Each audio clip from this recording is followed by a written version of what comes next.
नमस्ते प्यारे बच्चों और साथियों, स्वागत है आप सभी का आपके अपने यूट्यूब चैनल पर।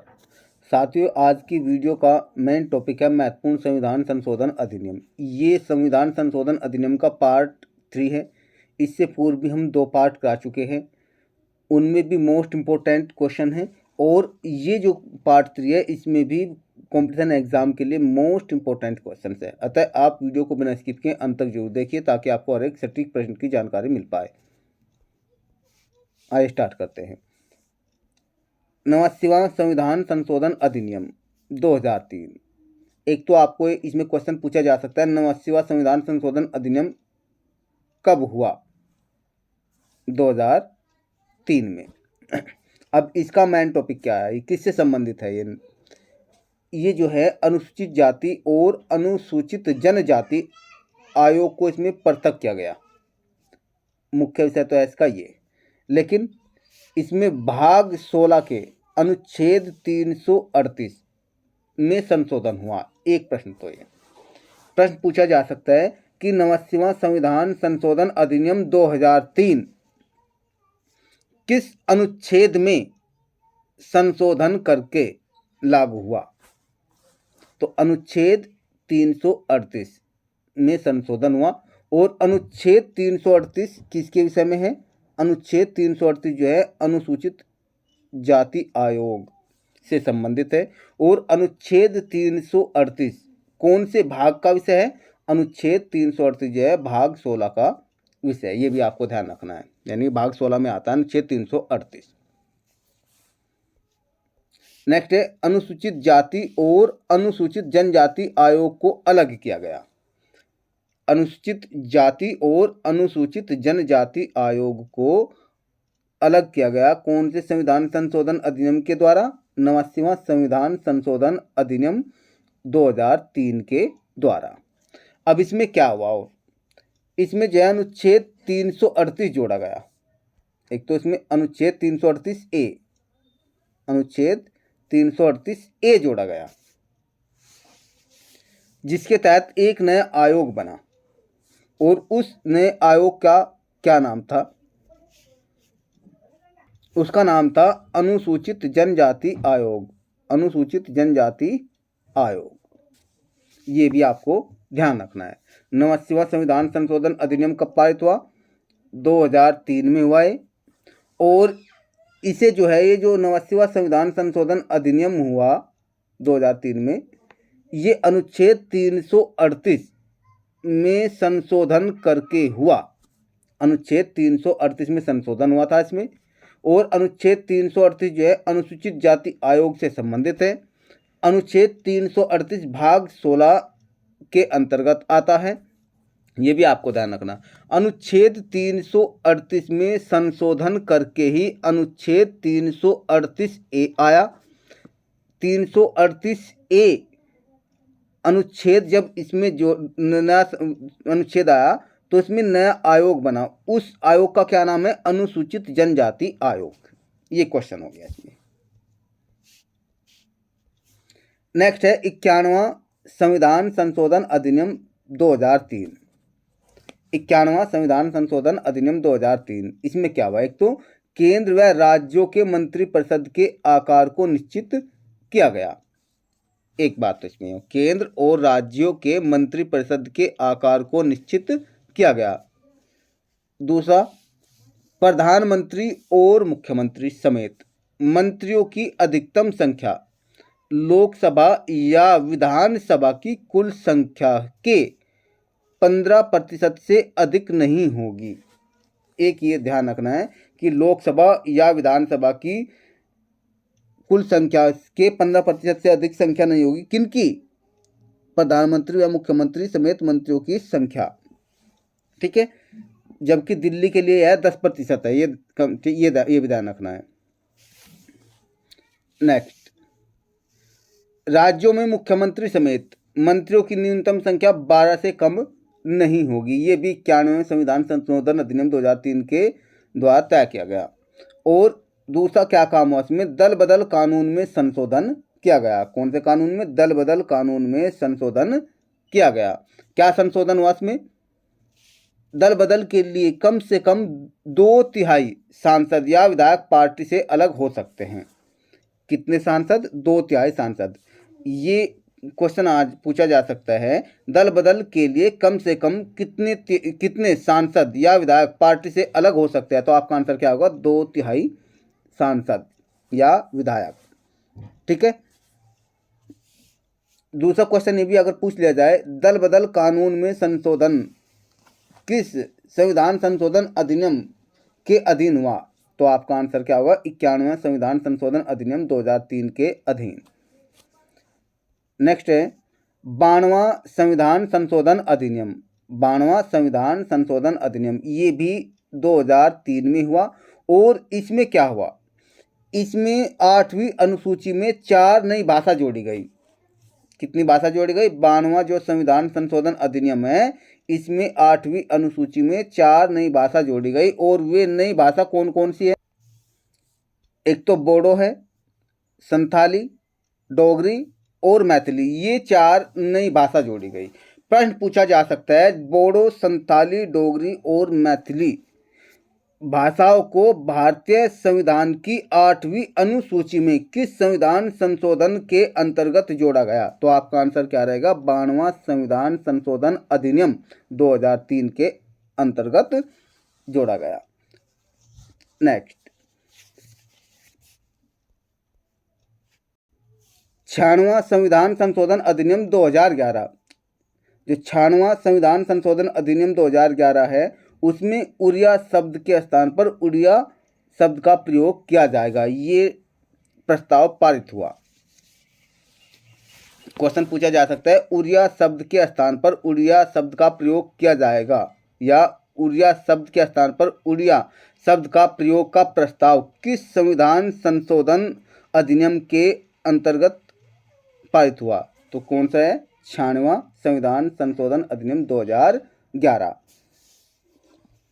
नेक्स्ट क्वेश्चन है 97वां संविधान संशोधन अधिनियम 2011। 97वां संविधान संशोधन अधिनियम 2011 ये मुख्य रूप से सहकारी समिति से संबंधित है, ये आपको ध्यान रखना है।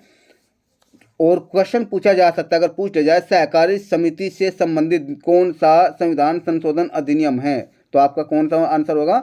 97वां संविधान संशोधन अधिनियम। और ये कब हुआ? 2011 में। फिर है 99वां संविधान संशोधन अधिनियम 2014। 2014 में कौन सा संविधान संशोधन अधिनियम हुआ? 99वां संविधान संशोधन अधिनियम। और इसमें क्या हुआ? एक तो इसमें जो है राष्ट्रीय न्यायिक नियुक्ति आयोग का गठन करने का प्रावधान, एक तो ये हुआ, यानी नया राष्ट्रीय न्यायिक नियुक्ति आयोग, इसका गठन करने का प्रावधान हुआ। दूसरा क्या हुआ? इसमें कॉलेजियम पद्धति के स्थान पर राष्ट्रीय न्यायिक नियुक्ति आयोग आया। जो कॉलेजियम जो पद्धति थी उसके स्थान पर राष्ट्रीय न्यायिक नियुक्ति आयोग आया, लेकिन 2015 में सर्वोच्च न्यायालय द्वारा इसे असंवैधानिक करार दिया गया, ये भी ध्यान रखना है। नेक्स्ट 100वां संविधान संशोधन अधिनियम 2015। 100वां संविधान संशोधन अधिनियम 2015 ये किससे संबंधित है? ये भूमि स्थानांतरण से संबंधित है। एक प्रश्न पूछा जा सकता है, भूमि स्थानांतरण से संबंधित कौन सा संविधान संशोधन अधिनियम है?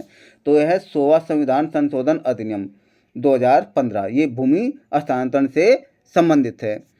भारत और बांग्लादेश के मध्य भूमि स्थानांतरण के आदान प्रदान का विधेयक पारित हुआ। इसमें प्रश्न ये भी पूछा जा सकता है कि भारत और बांग्लादेश के मध्य भूमि स्थानांतरण के आदान प्रदान का विधेयक किस संविधान संशोधन अधिनियम के अंतर्गत पारित हुआ? तो आपका आंसर क्या रहेगा? 100वां संविधान संशोधन अधिनियम 2015 के अंतर्गत भारत और बांग्लादेश के मध्य भूमि स्थानांतरण के आदान प्रदान का विधेयक पारित हुआ। आप इसमें ऑब्जेक्टिव टाइप अपने हिसाब से बना सकते हैं, लेकिन कोशिश करें कि समझने का प्रयास करें आप। नेक्स्ट 3 बीघा कॉरिडोर बांग्लादेश में गई। अब ये भी मोस्ट इंपोर्टेंट क्वेश्चन इसमें है कि 100वां संविधान संशोधन अधिनियम 2015 के तहत बांग्लादेश पर कितनी जमीन गई? तो 3 बीघा कॉरिडोर, ठीक है, बांग्लादेश पर गई। नेक्स्ट, इसमें क्या? पश्चिम बंगाल, असम, मेघालय और त्रिपुरा राज्य इस समझौते से प्रभावित होंगे। 100वां संविधान संशोधन अधिनियम 2015 द्वारा कौन से राज्य प्रभावित होंगे? तो आंसर आपका क्या होगा? पश्चिम बंगाल, असम, मेघालय और त्रिपुरा। ये प्रश्न पूछा जा सकता है इस टाइप से। नेक्स्ट, 101वां संविधान संशोधन अधिनियम 2016।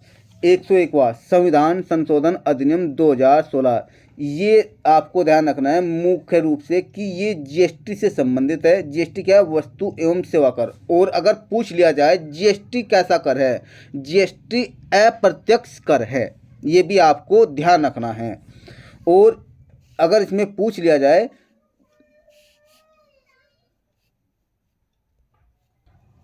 कि तत्कालीन राष्ट्रपति कौन थे? प्रणब मुखर्जी थे। और 8 सितंबर 2016 को तत्कालीन जो राष्ट्रपति प्रणब मुखर्जी थे, उन्होंने जीएसटी कानून पर हस्ताक्षर किए। ये भी आपको नोट करना है। नेक्स्ट है, 1 जुलाई 2017 को जीएसटी जो कानून है ये लागू हुआ। जीएसटी अगर पूछ लिया जाए जीएसटी कानून कब लागू हुआ? 1 जुलाई 2017 से। अगर प्रश्न ये पूछ लिया जाए 122वां संविधान संशोधन विधेयक के अधीन कौन सा कर आता है? ठीक है, तो आपको ध्यान रखना है। एक कॉमन ये बात है कि 100वां संविधान संशोधन एक तो अधिनियम, यह 122वां संविधान संशोधन विधेयक, ठीक है। यानी अगर हम बात करें 100वां संविधान संशोधन अधिनियम 2015, लेकिन अगर विधेयक की बात करें, विधेयक में 122वां संविधान संशोधन विधेयक जिसके अंतर्गत जीएसटी आता है, ठीक है, ये भी आपको ध्यान रखना है। प्रश्न में पूछा जा सकता है जीएसटी किस संविधान संशोधन विधेयक के अधीन लागू हुआ? तो आपका आंसर रहेगा 122वां संविधान संशोधन विधेयक। अगर पूछ लिया जाए प्रश्न जीएसटी कौन से संविधान संशोधन अधिनियम, बात करें अधिनियम की, अगर अधिनियम की बात की जाए तो आपको आंसर देना है 100वां संविधान संशोधन अधिनियम के अधीन जीएसटी लागू हुआ, यह भी ध्यान रखना है। नेक्स्ट है जीएसटी काउंसिल के अध्यक्ष कौन होते हैं? अगर प्रश्न पूछ लिया जाए जीएसटी काउंसिल के अध्यक्ष कौन होते हैं, तो आपका आंसर क्या होगा? जीएसटी काउंसिल के अध्यक्ष वित्त मंत्री होते हैं।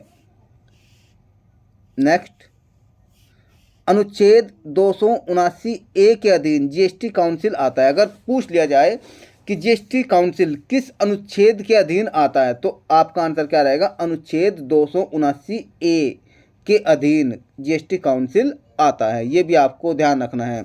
अगर ये पूछ लिया जाए जीएसटी किस समिति की सिफारिश पर लागू हुआ, तो आपका आंसर क्या रहेगा? जीएसटी विजय केलकर समिति की सिफारिश पर लागू हुआ। अगर ये पूछ लिया जाए जीएसटी लागू करने वाला सबसे पहला राज्य कौन सा है, तो आपका आंसर क्या रहेगा? जीएसटी लागू करने वाला सबसे पहला राज्य असम है। तो ये बहुत ही मोस्ट इंपॉर्टेंट क्वेश्चन है सभी। एक ये भी प्रश्न आपको ध्यान रखना है कि मौद्रिक नीति समिति के अध्यक्ष कौन हैं या कौन होते हैं? मौद्रिक नीति समिति के अध्यक्ष आरबीआई के गवर्नर होते हैं। लेकिन अगर प्रश्न पूछ लिया जाए जीएसटी काउंसिल के अध्यक्ष कौन होते हैं, तो आपका आंसर क्या होगा? जीएसटी काउंसिल के अध्यक्ष वित्त मंत्री और मौद्रिक नीति समिति के अध्यक्ष आरबीआई के गवर्नर, ये भी आपको ध्यान रखना है। नेक्स्ट है 102वां संविधान संशोधन अधिनियम 2018। 102वां संविधान संशोधन अधिनियम 2018। अब इसमें क्या हुआ? 102वां संविधान संशोधन अधिनियम 2018 में अनुच्छेद 338B और अनुच्छेद 342A जोड़ा गया, ठीक है। और अनुच्छेद जो 338B है, ये जो आया है अनुच्छेद 338A में संशोधन करने के बाद आया, ठीक है। और इनमें क्या है? इन अगर पूछ लिया जाएगा आपसे क्वेश्चन कि अनुच्छेद 338 बी और अनुच्छेद 342 ए किस संविधान संशोधन अधिनियम के अंतर्गत भारतीय संविधान में जोड़ा गया, तो आपका आंसर क्या रहेगा? 102वां संविधान संशोधन अधिनियम 2018 के अधीन अनुच्छेद 338 बी और अनुच्छेद 342 ए जोड़ा गया। नेक्स्ट, अनुच्छेद 342 ए के तहत राष्ट्रपति राज्यों और संघ शासित प्रदेशों में राज्यपाल से सलाह कर किसी वर्ग को सामाजिक तथा शैक्षिक रूप से पिछड़े वर्ग में शामिल करने की घोषणा कर सकते हैं। एक बार फिर सुनिए, अनुच्छेद 342 ए के तहत राष्ट्रपति राज्यों और संघ शासित प्रदेशों में राज्यपाल से सलाहकर, यह सलाहकर किसी वर्ग को सामाजिक तथा शैक्षिक रूप से पिछड़े वर्ग में शामिल करने की घोषणा कर सकते हैं। नेक्स्ट, इस संविधान संशोधन के अंतर्गत ही अनुच्छेद 338 बी अन्य पिछड़ा वर्ग आयोग से संबंधित है। ये भी आपको ध्यान रखना है कि जो ये आपका अनुच्छेद 338 बी किससे संबंधित है? अनुच्छेद 338 बी अन्य पिछड़ा वर्ग आयोग से संबंधित है। ये भी आपको ध्यान रखना है। और इस 102वें संविधान संशोधन अधिनियम 2018 के अधीन ही या अंतर्गत ही राष्ट्रीय पिछड़ा वर्ग आयोग को संवैधानिक दर्जा दिया गया। ये भी आपको ध्यान रखना है। अर्थात 102वां संविधान संशोधन अधिनियम राष्ट्रीय पिछड़ा वर्ग आयोग से संबंधित है। ये भी आपको नोट कर लेना है। नेक्स्ट है अनुच्छेद 338 ए और अनुच्छेद 338 बी, ये भाग 16 में आते हैं। भाग 16 में अनुच्छेद 338 ए और अनुच्छेद 338 बी, ये दोनों अनुच्छेद आते हैं। ये भी आपको नोट कर लेना है। नेक्स्ट है 103वां संविधान संशोधन अधिनियम 2019। 103वां संविधान संशोधन अधिनियम 2019, ये मुख्य रूप से आपको ये ध्यान रखना है, EWS यानी आर्थिक रूप से कमजोर सवर्ण जाति के लोगों के लिए 10% आरक्षण का प्रावधान, ये भी आपको ध्यान रखना है। यानी आर्थिक रूप से सवर्ण कमजोर जाति के लिए 10% आरक्षण, ये किससे संबंधित है? 103वां संविधान संशोधन अधिनियम 2019 से संबंधित है। और 12 जनवरी 2019 को यह स्वीकृत हुआ। लागू कब हुआ? लागू हुआ 14 जनवरी 2019 को। जो 10% जो है सवर्ण कमजोर, ये आर्थिक रूप से कमजोर सवर्ण जाति के लिए 10% नौकरी में जो आरक्षण की बात की गई, ये जो प्रावधान, ये जो संशोधन हुआ, ये 14 जनवरी 2019 को ये लागू हुआ। और स्वीकृत कब हुआ? 12 जनवरी 2019 को ये स्वीकृत हुआ। और अनुच्छेद 15 का भाग 6 और अनुच्छेद 16 का भाग 6 या खंड 6 शामिल इसमें किए गए। ये भी आपको नोट रखना है। और इसमें जो है अनुच्छेद 16 में संशोधन किया गया। अनुच्छेद 16 में संशोधन किया गया, ये भी आपको नोट रखना है कि स्वतंत्र भारत में पहली बार आर्थिक आधार पर आरक्षण की व्यवस्था की गई। ये भी आपको नोट कर लेना है। स्वतंत्र भारत में पहली बार आर्थिक आधार पर आरक्षण की व्यवस्था की गई। कौन से संविधान संशोधन अधिनियम के अंतर्गत? 103वां संविधान संशोधन अधिनियम 2019 के अंतर्गत। ये भी आपको नोट कर लेना है।